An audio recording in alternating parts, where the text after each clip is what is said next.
कहता है अपने चरित्र को ठीक से देखना, कहता है चरित्र को ठीक से देना, कहते अपने जो कैरेक्टर है उसे देखना, किस तरीके से आप अपने चरित्र को देखते हैं। देखेंगे लोग दुनिया दूसरों को बहुत अच्छे से देखते हैं और अपने चरित्र को देखना भूल जाते हैं। और सबसे बड़ी बात कलाम यही है कि खुदा यही बताता है कि हम किस तरीके से अपने आप को देखते हैं, कि हमें अपने चरित्र को किस तरीके से देखना है और हमारा चरित्र हमें किस तरीके से उठाता है, किस तरीके से तैयार करता है, और एक गलत चरित्र हमारे जिंदगी में जो शामिल हो चुका है इसके किस तरीके से प्रभाव पड़ते हैं। क्योंकि आप देखेंगे आपके देखने के नजरिए क्या है, पहले तो देख लीजिए आपके देखने के नजरिए क्या है। और आज कलाम में प्रभु यही कहता है कुछ अपने मतलब के लिए सिर्फ दुआ में आते हैं। कुछ लोग हैं जो सिर्फ अपने मतलब के लिए दुआ में आए हैं और किसी चीज के लिए नहीं, और किसी काम के लिए नहीं। कुछ हैं जो सिर्फ और सिर्फ मतलब के लिए दुआ में आते हैं। इंसान कहीं ना कहीं मतलबी बन चुका है। देखेंगे हमारी जिंदगी में एक मतलबी बन चुका है, इंसान मतलबी बन गया। इसका मतलब होगा तो ये खुदा के करीब होगा, अर्थात मतलब नहीं है तो हम खुदा से दूर भी हो जाते हैं। और आज सिर्फ हम मतलब के लिए ही खुदा के करीब और खुदा के साथ में रहते हैं। और आज कलाम यही कहता है कि अपने चरित्र को देखो, अरे तो अपने आप को देखो। जैसे कि आपको शक्ल देखने के लिए आईने की जरूरत पड़ती है, चरित्र देखने के लिए आपको कलाम की जरूरत पड़ती है। ध्यान रखिए, शक्ल के लिए आईना है, चरित्र के लिए कलाम है। और ये कलाम आपके चरित्र को दिखाता है, किस तरीके से आप अपने चरित्र को देख रहे हो। और यही कहता है कि कुछ है जो सिर्फ और सिर्फ अपने मतलब के लिए ही खुदा में आते हैं। वो सिर्फ अपने मतलब ही बन चुके हैं, और इंसान मतलब ही बन चुका है जिस सिर्फ अपना मतलब रखना जानता है। चाहे किसी इंसान से मतलब निकालना हो या खुदा से मतलब निकालना हो, हम बहुत अच्छी तरीके से जानते हैं, हमें बहुत अच्छी तरीके से आता है किसी इंसान से मतलब निकालना या तो खुदा से मतलब निकालना। और इसमें हम बहुत माहिर हैं। कुछ लोग जब बहुत माहिर हैं अपना काम निकालना हम बहुत अच्छे से, और जब हमारा काम होगा बहुत मीठे बन जाते हैं, बहुत प्यार दिखाएंगे, बहुत मीठे हो जाएंगे। काम खत्म होते साथ ही नीम की तरह कड़वा भी बन जाता है। वही मिठास फिर नीम की तरह कड़वाहट में भी बदल जाते हैं। आज कलाम में प्रभु यही कहता है, रोमियो की पुस्तक जब हम पढ़ते हैं 3 का 10 से 12 को हम जब देखते हैं तो कलाम में प्रभु हमसे कहता है, रोमियो की पुस्तक 3 का 10 से 12 हम जब पढ़ते हैं तो कहता है, कोई भी धर्मी नहीं, एक भी नहीं, कोई समझदार नहीं, कोई परमेश्वर का खोजने वाला नहीं, सब भटक गए हैं, सब के सब निकम्मे बन गए हैं, कोई भलाई नहीं करने वाला एक भी नहीं। अब कलाम में प्रभु एक ही बात कहता है कि देखो इनमें कोई भी जन धर्मी नहीं है। कहता है एक भी जन धार्मिकता से मेरे पास नहीं आता। कहता है कोई भी जन धर्म के लिए मेरे पास नहीं आता। ये आते सिर्फ अपना मतलब निकालने के लिए, ये आते सिर्फ अपने काम के लिए। इन्हें जब आवश्यकता होती तब ये मुझे पुकारते, इन्हें जब जरूरत होती तब ये मेरा नाम लेते, इन्हें समस्या होती तो ये रोते हैं, ये बीमार होते तो घुटने पे आते हैं। अलावा ये मुझे भूल जाते हैं। खुदा यही कहता है, अलावा ये मुझे भूल जाते हैं। इससे कहता है कोई भी जन धर्मी है ही नहीं। कहता है कोई भी ये धार्मिकता के लिए नहीं। कहता है समझदारी की बात नहीं करते, ज्ञान नहीं करते, इनमें कोई भी समझदार नहीं। कहते हैं कोई मेरे खोजने वाला नहीं है, ये मुझे खोजते नहीं है, मुझे ढूंढते नहीं है। जबकि कलाम में कहता है ढूंढो तो तुम पाओगे। आज आप ढूंढ क्या रहे हैं? आप ढूंढ रहे हैं दौलत को, आप ढूंढ रहे हैं शोहरत को, अपने नाम को, खुदा को नहीं ढूंढ रहे। कभी आपने दुआ किया? कब हमारी जिंदगी से हुआ कि हमने दुआ करके बोला प्रभु मैं तुझे ढूंढता हूँ, मैं अपनी जिंदगी में तुझे ढूंढना चाहता हूँ। अरे यदि घर में कोई सामान भी खोजा था 10 बार उसे ढूंढोगे। यदि वो कोई सामान खोजा 10 बार ढूंढोगे, घर का सारा ऊपर नीचे कर दोगे, पलंग उपलंग सब हटा के देखोगे कि आपका सामान खो गया। कभी आपको खुदा को ढूंढने की कोशिश की? कभी देखा आपने कि आपकी जिंदगी में खुदा कहाँ है, या हमारी जिंदगी में खुदा कहाँ है? इससे कलाम में कहते हैं कोई भी मुझे ढूंढता नहीं है। तो कोई मुझे ढूंढता ही नहीं, कोई मुझे खोज नहीं लगाता, ये मुझे ढूंढते नहीं है। कहते इसलिए ये समझदारी नहीं करते, ये लोग बेवकूफ हैं। और सच में हम लोग समझदार नहीं है। कहता है सब के सब भटक गए। कहता है ये भटक चुके हैं, सब निकम्मे बन गए हैं और कोई भलाई नहीं करने वाला। कहता है एक भी नहीं। कलाम में प्रभु कहता है कि देखो ये लोग निकम्मा बन गया।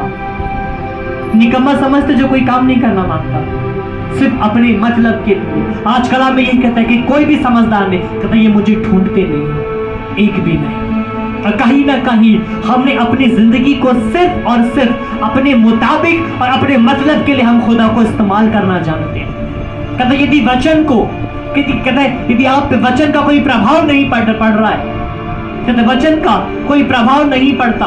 बहुत से लोग जिन पे कोई वचन का प्रभाव पड़ता ही नहीं, वो कितना भी वचन सुन ले, कितना भी उन्हें कलाम दीजिए, कोई प्रभाव नहीं पड़ रहा है। यदि आप पे वचन का प्रभाव नहीं पड़ रहा है तो कहीं ना कहीं वचन आपके ऊपर काम नहीं कर रहा है। ध्यान रखिए, वचन आपकी जिंदगी में काम नहीं कर रहा है यदि इसका प्रभाव आपके ऊपर नहीं पड़ा अभी तक। हम इतने दिन से वचन सुन रहे हैं, कौन सा वचन का भी प्रभाव पड़ना शुरू हुआ?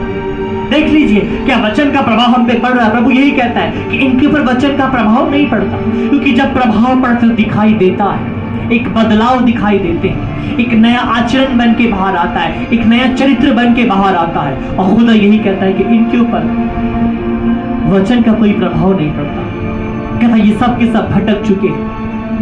और आज हमारा जिंदगी में यही हो चुका कि हम पे कलाम का प्रभाव नहीं पड़ता। मार्कुस की पुस्तक 7 का 6 से 7 आप जब पढ़ते हैं, प्रभु फिर कहता है, मार्कुस की पुस्तक 7 का 6 से 7 में प्रभु कहता है,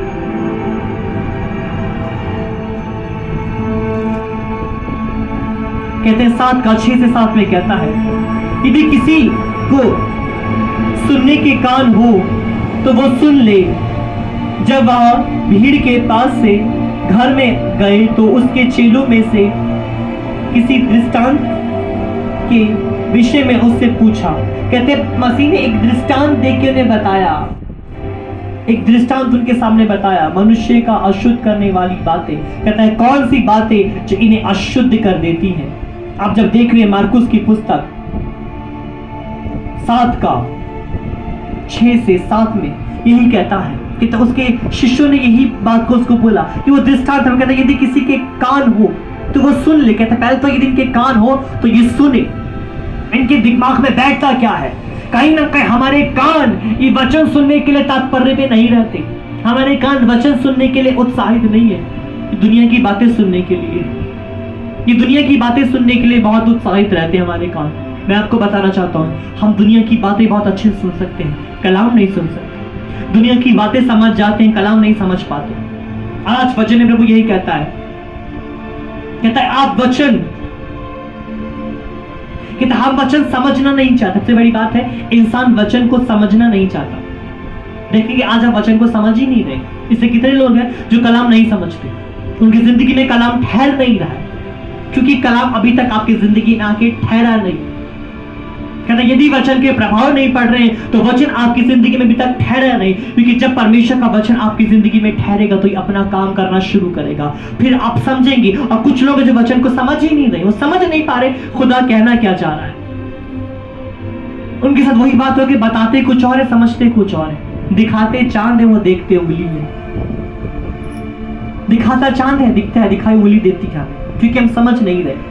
कहता है वचन आपका एक चरित्र बनाता है। सबसे बड़ी बात है वचन आपको एक नया चरित्र बनाएगा, आपकी जिंदगी में एक अच्छे चरित्र को बनाकर लेकर आएगा। एक ऐसा चरित्र बना के आपकी जिंदगी में लेकर आएगा जो परमेश्वर के सादृश्य में और परमेश्वर जैसा तैयार किया होगा। कहता है वचन धीरे धीरे देखेंगे, वचन आपकी जिंदगी में एक चरित्र को बना देता है, एक चरित्र का संगठन करता है कि एक अच्छा चरित्र बन के बाहर निकलता है। ध्यान रखिए, एक अच्छा चरित्र आपकी जिंदगी से बन के बाहर निकलेगा, क्योंकि परमेश्वर का वचन वैसे ही करता है। आपकी जिंदगी में एक नया चरित्र निकालेगा, आपकी जिंदगी से एक नया चरित्र बन के बाहर निकलेगा। जिसे आपने पढ़ा रोमियो 3 का 10 में, जो आपने पढ़ा, कहता है समझदार नहीं है, कहता है धर्म की खोज में नहीं रहता है, कहता धर्मी है ही नहीं। धार्मिकता मन की होती है, कपड़ों से नहीं, तन से नहीं, मन से धार्मिकता होती है। और कलाम में कहता है ये लोग धर्मी नहीं है, कहता है कोई भी धार्मिकता के लिए नहीं आते। जबकि कलाम में कहा गया कि तुम यदि सत्य आत्मा में मेरी भजना करोगे तो मुझे पाओगे। आप अभी तक परमेश्वर को पाए?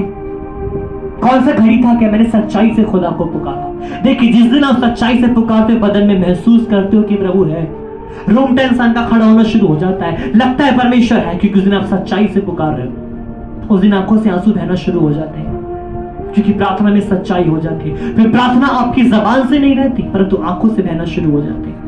It's a real prayer. ये असली प्रार्थना होती है हमारी जिंदगी की, एक असली प्रार्थना बन जाते हैं। कहते हैं कुछ को खुदा का डर ही नहीं है। कितने लोग जो खुदा से नहीं डरते? आज अब कोरोना बीमारी से डरते, खुदा से नहीं डरते। सरकार से डरते पर खुदा से नहीं डरते। दुनिया का डर है परंतु खुदा का डर नहीं है। आखिर भी यही कहता है कि इन्हें मेरा डर ही नहीं है। कितने देखिए जो खुदा से नहीं डरते, इसलिए तो हम ऐसे ऐसे काम करते हैं, बैठ के ऐसे ऐसे कार्य कर रहे हैं जो हम बेखौफ हो चुके हैं, हमें डर नहीं है किसी भी चीज का।